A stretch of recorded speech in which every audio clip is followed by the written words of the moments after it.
आध्यात्मिक विकास किसी स्थान विशेष पर नहीं होता, जैसे कि किसी धर्मस्थान पर या किसी नदी के किनारे पर या किसी जंगल में। यदि हम आध्यात्मिक रूप से विकसित होना चाहते हैं तो वो हम किसी भी स्थान पर रहते हुए हो सकते हैं। कुछ आध्यात्मिक परंपराओं में लोग जीवन और इससे जुड़ी चीज़ों को त्याग कर केवल अपनी आध्यात्मिक यात्रा की ओर ही ध्यान देते हैं, परंतु हमें चाहिए कि हम संपूर्ण इंसान बने जिसमें हम शारीरिक, मानसिक, भावनात्मक और आध्यात्मिक रूप से विकसित हों।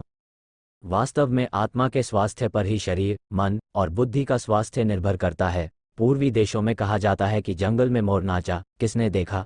अर्थात मोर के उस नृत्य का क्या लाभ हुआ अगर उसे किसी ने देखा ही नहीं। जिस प्रकार एक फूल खिलकर दूसरों को खुशबू देता है, ठीक उसी प्रकार हमें भी दूसरों के जीवन में खुशियाँ लानी चाहिए। इसके लिए हमें अपने अपने समाज में ही रहना चाहिए तथा जीवन के इस पहलू को नकारना नहीं चाहिए। एक बार यह जान लेने के बाद कि हम आत्मा हैं, हमें अपनी आत्मिक शक्ति के विकास में समय लगाना चाहिए। ऐसा करने के लिए हमें कुछ आध्यात्मिक लक्ष्य तय करने होंगे। दूसरी ओर, अगर हम अपना समय अनिश्चित कार्यों में बर्बाद करेंगे बिना जाने कि हम कहाँ जा रहे हैं, तो हमें अपने लक्ष्य तक पहुँचने में बहुत मुश्किल होगी। आध्यात्मिक क्षेत्र में हमारे लक्ष्य है ध्यान अभ्यास में समय देना तथा अपने अंदर अच्छे गुणों का विकास करना। आध्यात्मिक मार्ग पर चलते हुए हमें ये जानना चाहिए कि वास्तव में जरूरी क्या है। हमें अपने लक्ष्य निर्धारित करने चाहिए तथा उन लक्ष्यों को प्राप्त करने की दिशा में कदम उठाने चाहिए। ये जानना महत्वपूर्ण है कि कुछ चीज़ें हैं जो आध्यात्मिक तरक्की में हमारी सहायता करती हैं। आध्यात्मिक प्रगति की कुंजी है मन को शांत करना। यदि हम अपने मन को शांत नहीं करेंगे तो हम अपने सच्चे आत्मिक स्वरूप को कभी नहीं जान पाएंगे। सच्चाई, अहिंसा, नम्रता, पवित्रता और निष्काम सेवा जैसे सद्गुणों से भरपूर जीवन जीने से हम आध्यात्मिक मार्ग पर तेजी से तरक्की कर सकते हैं।